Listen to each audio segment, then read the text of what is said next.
Electoral College. I think that we have some very differing views on the Electoral College, so let's get into it. Go ahead, Zach. Start off with what you said you wanted to make a few points, and let's go from there. Okay, well, I don't think this will take a long time, right? I don't think so either. I found your opinion very interesting, and it obviously does differ from mine. So if I heard you correctly yesterday, you said if we got rid of the Electoral College, it would allow the minority to control the entire nation, essentially. If we got rid of the Electoral College, it would allow a minority of states to dictate to the majority of states, correct? Okay. So you have the map up behind you. Mm-hmm. And I know you're aware that there's another map out there, and that's the one where it shows the voting counties. And across the nation, what you'll see is where there's major population areas, there's dark blue concentrations of voters. And then when you get in the rural communities, it's mostly all red. Like, for example, Washington State, dark blue state. If you look at the voting counties around the Seattle area, it's very blue, but the rest of the state is pretty much red. Same with in Oregon. Portland, very blue, but the rest of the state very red. In California, the major cities, it's blue. The rest of the state's red. So I would say really throughout the nation, what you see is it's more like it's urban versus rural in terms of the parties they're voting for. Urban votes blue, rural communities vote red, and that's true across the nation. Would you agree with that? I'm trying to pull up that map. And say that one more time. Sure. So if you there's other maps out there. If you pull up a map that shows the county voting and the color scheme, you'll see the blue. So states like North Dakota, South Dakota, Wyoming, Montana, I mean, they're pretty much red across. But a lot of these other states that have major cities, it's very blue around the major cities. And then the rest of the state will be red. And that's true even in the bluest states, Washington and Oregon and in the Northeast, New York City. I mean, New York City's blue, the rural parts are red. So what I've always seen is the way people vote, it's not really a state thing. It's more of a urban versus rural thing. There you go. That's what you were talking about? Yeah, absolutely. Okay. So you would say it's more of an urban versus rural thing. Right. Okay. Now, just looking at this map, I haven't really had a time to study it. Now, of course, I'm a little ethnocentric on this, but I think it makes my point even better that if you don't have the Electoral College, which ensures equitable voice for all of the states, you wind up with a massive amount of the country being dictated to by tiny little pockets of the country. Well, you have to remember, I mean, the cities are concentrated with people. There's people living on top of people in the cities, where right. in rural, it's more spread out. So here's just what I see. Okay. The popular vote, understand, for people out there who aren't familiar with me, I've never voted. I was 17 when the Bush-Gore election went down, and I just decided that voting was a fraud, and I didn't want to participate in it. So that's my personal take. And I'm about to join you. Okay, but even still, I've the way my perception of the Electoral College has been is that the voice of the people, the majority, is not heard because of the Electoral College. In my lifetime, I now watched Trump win the election, and understand, I think it's all rigged and predetermined. But even with the numbers that they report to us, Trump did not win the popular vote, at least from what we're told, correct? But he won the Electoral College. Mm-hmm. So the fifth time that's happened in the history of the, I think, 59 or 60 presidential elections. This was the fifth time that the winner of the electoral had a popular vote total. Sure, and it's been happening more in recent times. It's happened. Yeah, it happened in 1824, 1876, 1888, and then in 2000 and 2016. Did it happen in 2004 or no? According to the data that I pulled before we came on here, no, it was just 2000 and 2016. Okay, so the first time Bush won, but not the second. So, yeah. So anyhow, I mean, to me, it just feels that if we're the United States of America, because this is the point you were making yesterday, isn't it really more about the people united within these states than the actual states themselves? And if not, which I assume you're going to make the point, I would like to listen to that reasoning. Well, the point is, I mean, if you just look at, I mean, all you have to do really, if you're trying to get the original intent, and I'm an original intent guy, and the preamble to the Constitution says that we, the people of the United States, in order to form a more perfect union and provide for the common defense, the general welfare. What this is it's not a democracy. That's a misnomer. People think the U.S. is a democracy. It was never intended to be a democracy. It's a representational constitutional republic. And what this is, and I think this is the intent of the founders, and I happen to agree with it. Of course, I'm a Southerner, and that probably might explain part of it. But the will of the states is what is to be preserved within a union. It's a union of sovereign states.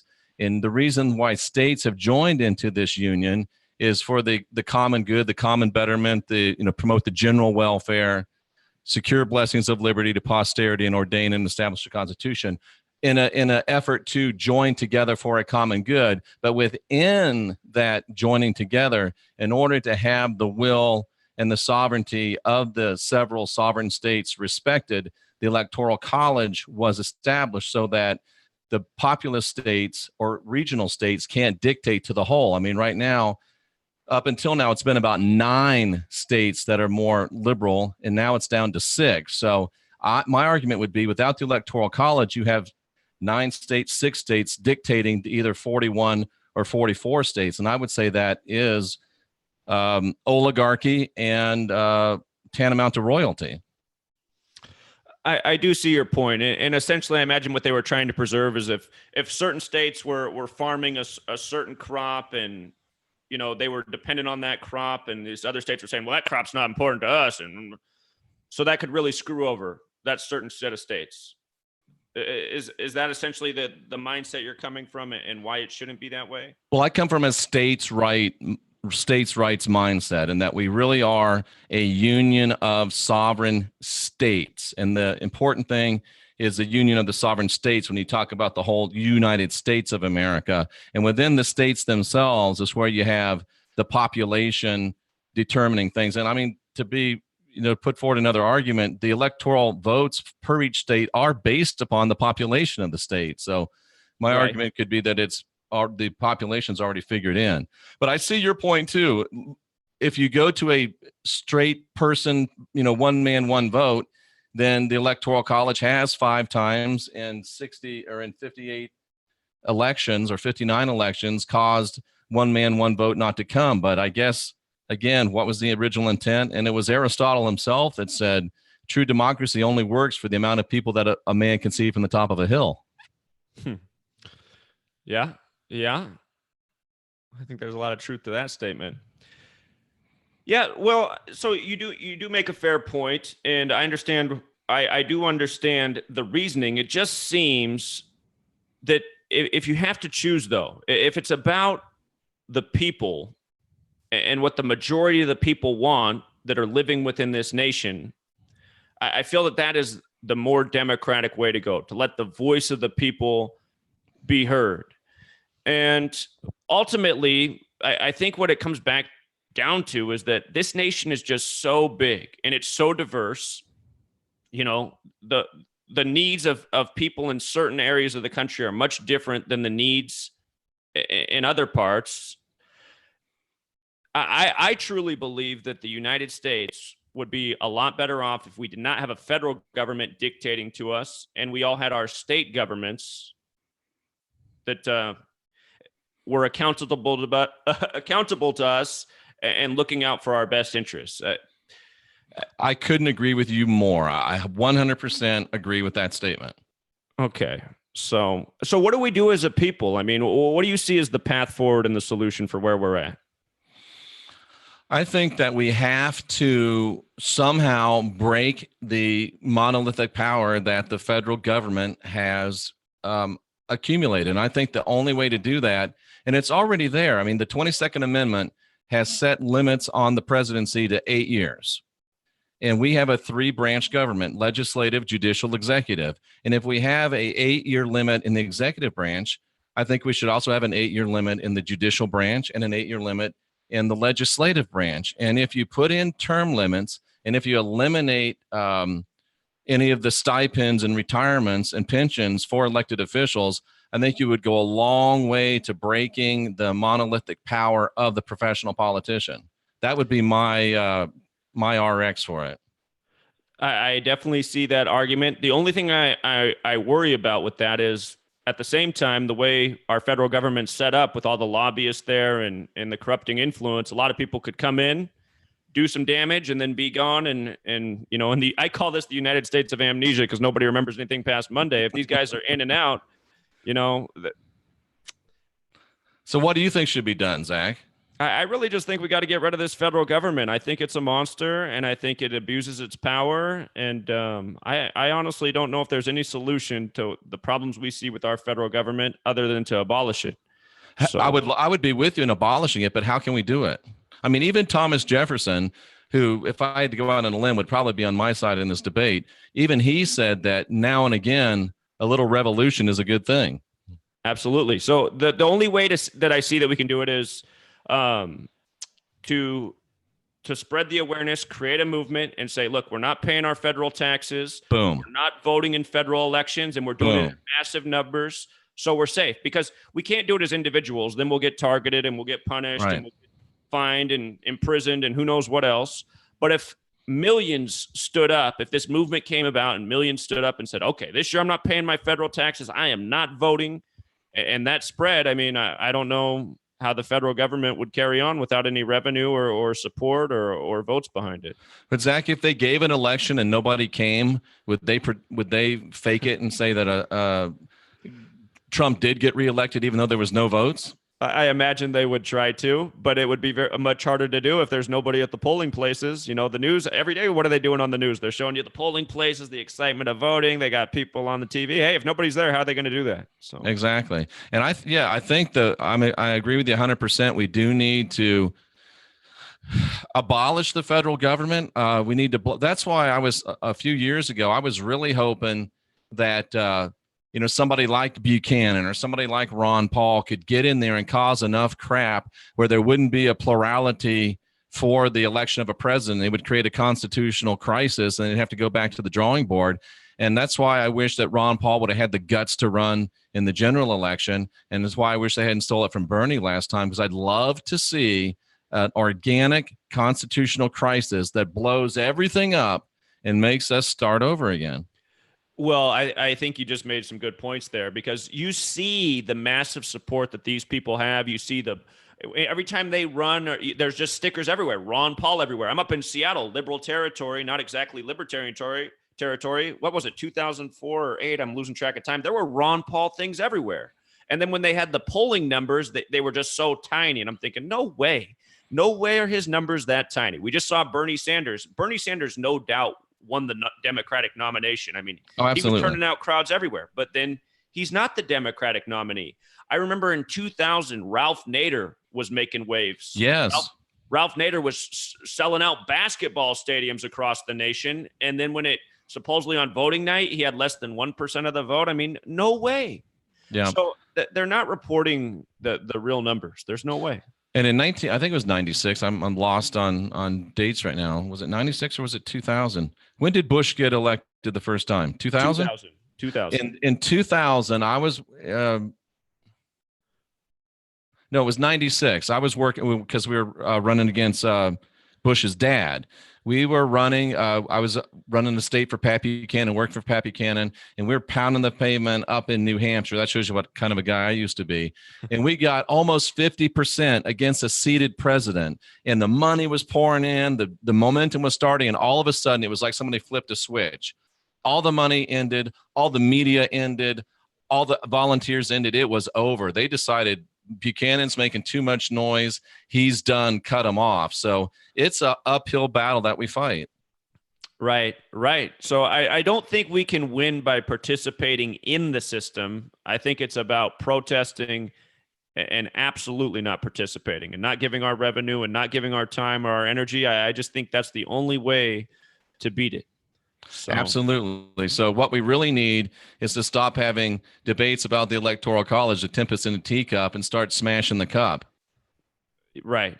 Absolutely. If you can think of a way to do that, I'm in. I'd love to start a grassroots movement to absolutely. We're not talking about marching on Washington, D.C. with arms. We're talking about creating, disempowering a dragon of a federal government and returning power to the states and to the people. Make it like it was supposed to be, a union of sovereign states. And if there's any way that we could do that, I'm all in. I think there has to be a group of people who have the resources and willingness that are, these politicians, they campaign, they go city to city. We need that same type of movement from a group of people who are going, maybe even following around these major candidates and going to the same great idea. Locations they're going to and saying, okay, here's what else we need to think about. Should we even be participating in the system? And just hit them with the points we're talking about right now. All the years of opposition that seem to be doing great but get no recognition. Just get people to think about, is this system legitimate? Is it honest? Or is it deceiving us? Is it keeping a certain group of people in power to exploit us? And what can we do about that? If we're traveling along with these politicians and going out and getting that same message out there, and we have the right group of people and speakers and know-how and people who know how to help get the message out on social media at the same time, I mean, maybe something really could happen. We're only going to know if we try. And somebody definitely needs to put in more effort. Absolutely. I would love to do something like this, but I know that takes a lot of resources, and I don't have those resources personally. But maybe if we came together, a group of us, and put our resources together, then there'd be some synergy and possibility there. So well, I'm definitely all in. Do you know anything about Mark Passio and that whole anarchist movement? Yes, I've been checking out some of the video from Anarchapulco, and I don't agree with everything that Mark Passio says, but when he says government slavery, I'm right with him. I feel the same way, and I've been feeling that way since I was 17 years old. So. Well, he has an open invitation to come on this program anytime he wants. Again, I don't know that we would agree 100%, but I think there's enough of us that have enough agreement that need to start joining forces and make our voice heard. We don't have to be 100% in agreement, but if we all agree that the government is slavery, that's a great place to start. Sure. And I think a lot of people, I don't know if you're for abolishing all government where Mark Passio is, but even if you weren't, we could say, okay, well, let's just start with the federal government. Let's start with the federal government. So I'd be all in on that. It is time for us to put our disagreements aside and join where we all connect and work at these goals. That's the only way it's going to happen. So absolutely. Zachary Hubbard, thanks for being here. Tell people where they can get in contact with you and get your amazing information, great books, and hear more of your work. Sure. If you just go on YouTube, the best way to find all my links is just do a web search for Gematria Effect News. The video should pop up. And below every video in the description, that's something that most people never look at, the descriptions of YouTube videos. But it's funny how nobody looks at those. But if you look at the description of my video, I have all the links for all the different places you can find me. But since you're on YouTube, that's the quickest way to get there. Perfect. So Gematria Effect News. That's the spot. Yep. Excellent. Well, Zach, thanks again for this high-minded and gentlemanly discussion. I think we both have staked out our positions clearly, and importantly, I think even amidst differing opinions on a certain subject, we found a way to come together and hopefully at least suggest and maybe start crafting some real solutions. Absolutely. It was a great discussion, and I appreciate it very much. So thank you. Thank you, You bet. And we'll have you on again, hopefully on The Last Stand, and we'll get together again soon. All right. You have a great day. Thank you so much, Zach, for being here. It's my pleasure. Thanks to all of you in the chat room. We do appreciate you. And again, check out Gematria Effect News. For Zachary Hubbard, I'm Jeffrey Daugherty, the Christian Whistleblower, wishing all of you a very good day.